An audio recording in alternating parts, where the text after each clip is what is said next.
যদি মেদিনীপুর পূর্বের এই জেলা কারো হাতে, কোনো গদ্দারের হাতে বিক্রি করতে না চান, তাহলে সব সিটে সমস্ত রকম চক্রান্ত ব্যর্থ করে এবার কিন্তু তৃণমূলকে ভোট দিতে হবে, জোড়া ফুলকে ভোট দিতে হবে।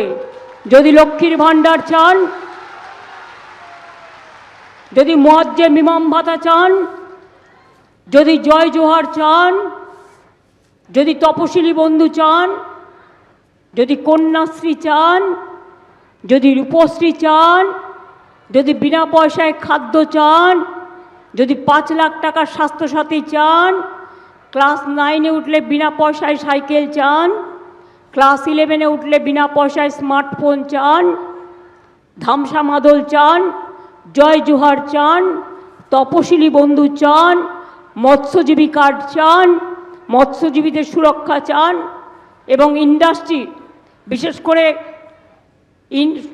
শিল্প এবং কৃষি।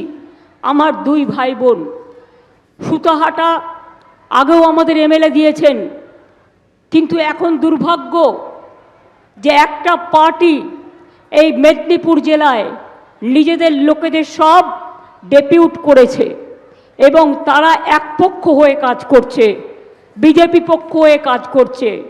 আর এই জেলায় গদ্দার লিস্ট করে দিয়েছে কাকে কাকে অ্যারেস্ট করতে হবে। আর ইলেকশনের পরে তুমি নিজেকে সামলাও, অনেক কেলেঙ্কারি করেছো। হলদিয়া থেকে কত ট্রাক যায়, সেই ট্রাকের কাটমানি কে খায়? শ্রমিকদের এমপ্লয়মেন্ট ভাতা থেকে, এমপ্লয়িজদের থেকে টাকা কে খায়? যত কোম্পানি আছে তাদের থেকে মাসে মাসে টাকা কে তোলে? সব জেনে রেখে দিন, একজনই তোলে এবং সেই টাকা অর্ধেক নিজে নেয়, বাদবাকিটা দেয় বাইরের নেতাকে।